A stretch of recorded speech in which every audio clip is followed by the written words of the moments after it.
Hi everyone, my name is Morgan and I am here to talk to you today about a communication system that is called the Picture Exchange Communication System, otherwise referred to as PECS. Bondi and Frost in 2002 stated that PECS is a training system that was developed to teach children with ASD a rapidly acquired, self-initiated functional communication system. As we all know, one of the core deficits of ASD is limited communication, limited eye contact.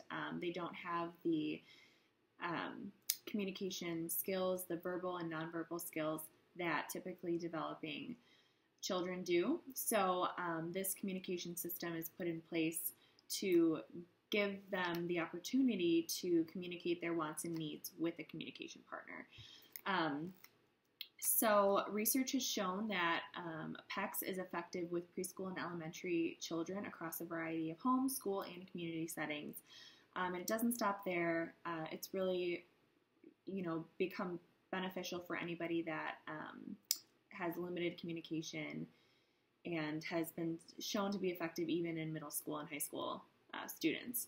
So when first implementing PECS, two individuals are required to assist the learner. There's the helper, which is alongside the learner to provide hand-over-hand assistance in the beginning, and then there's the communication partner, who is withholding the item that the child is going to ask for or that they're reinforced and motivated by. So there's 6 phases in total. I'm going to go over, the goal of each of those phases very briefly in a little bit. So at the beginning of phase 1, as I stated, the helper uses hand-over-hand assistance and the physical exchanges of the icon and the item. So that is phase 1, teaching the physically assisted exchange. So the goal here is for the learner to look at, reach for, and pick up and hand the picture symbol to their communication partner, which that's the basic skills needed to effectively communicate using PECS is, the referencing and the MO for the item and the ability to exchange the icon with the communication partner. So a couple things to keep in mind is how you're going to teach it in the training environment, whether you're going to use discrete trial, mass trial at the table, using multiple items, say you are using chocolate, something tangible that is easily goes away on its own, or bubbles or M&Ms, something that's easily consumed by the user and goes away on their own, so you don't have to do the exchanging of reinforcers or giving up the reinforcers or taking them from them, so they're motivated to ask for the item again. Or if you're going to use it in a natural environment setting, just it's something to keep in mind. So phase 2, so phase 1, you would take the icon, the helper and the learner would have the icon, and the communication partner would have the item that the learner would potentially ask for. The PEC gets exchanged, the learner looks at, grabs for the item, the communication partner receives the PEC, and the learner gets their chocolate. So all is good. Phase 2 is expanding the spontaneity. So the outcome here is for the learner to engage in communicative exchanges that involve increasing distances between the learner and communication book, which we'll go over, as well as the communication partner to promote generalization and perseverance. So you want the learner to kind of be able to flounder for a little bit and be able to seek you out to exchange the item or exchange the PEC for the item. This down here is a sentence strip, which we'll go over a little bit in phase 4. And this is eventually when the learner is use sentence structure, that they can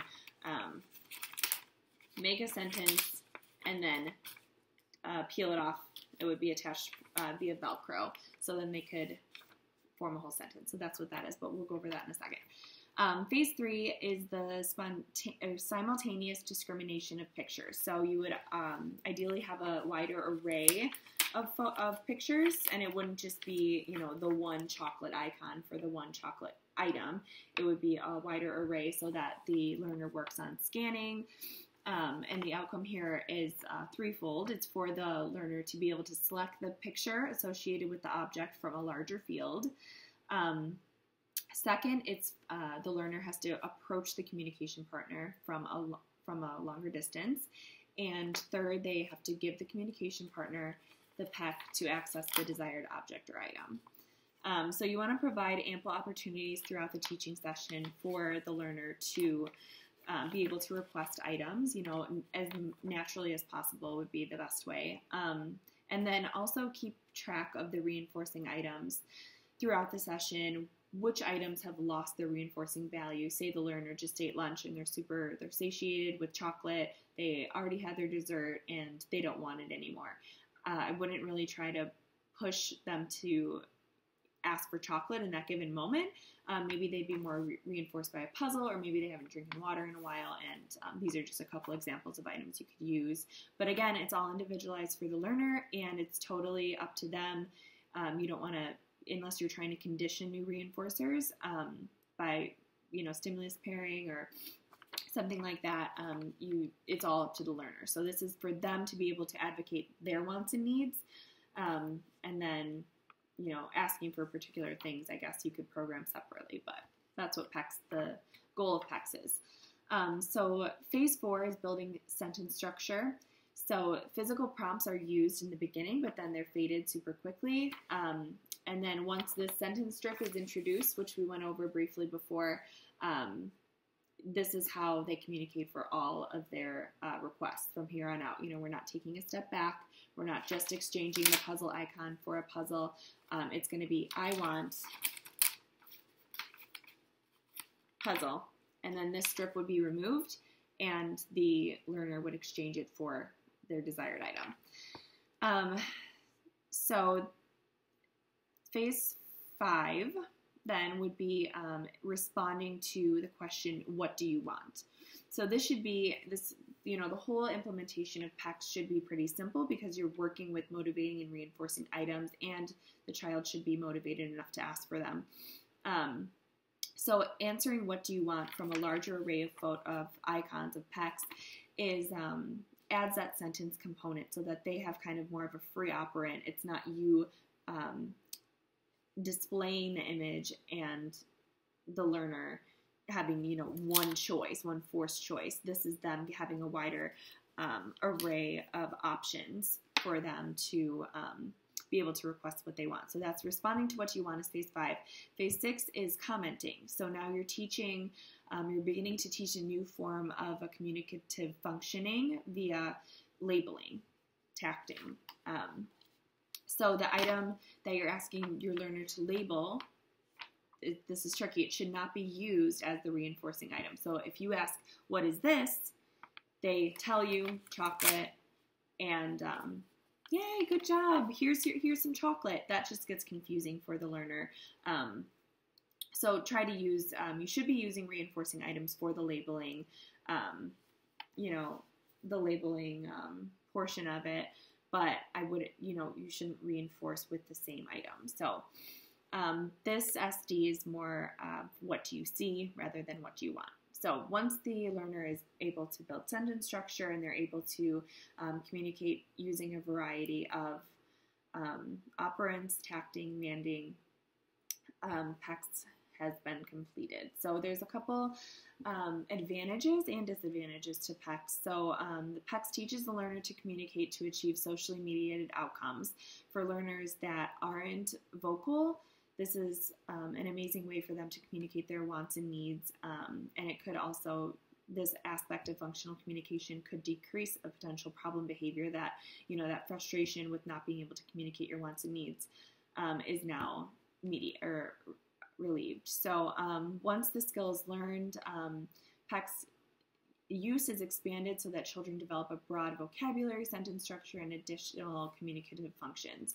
So we kind of went over that.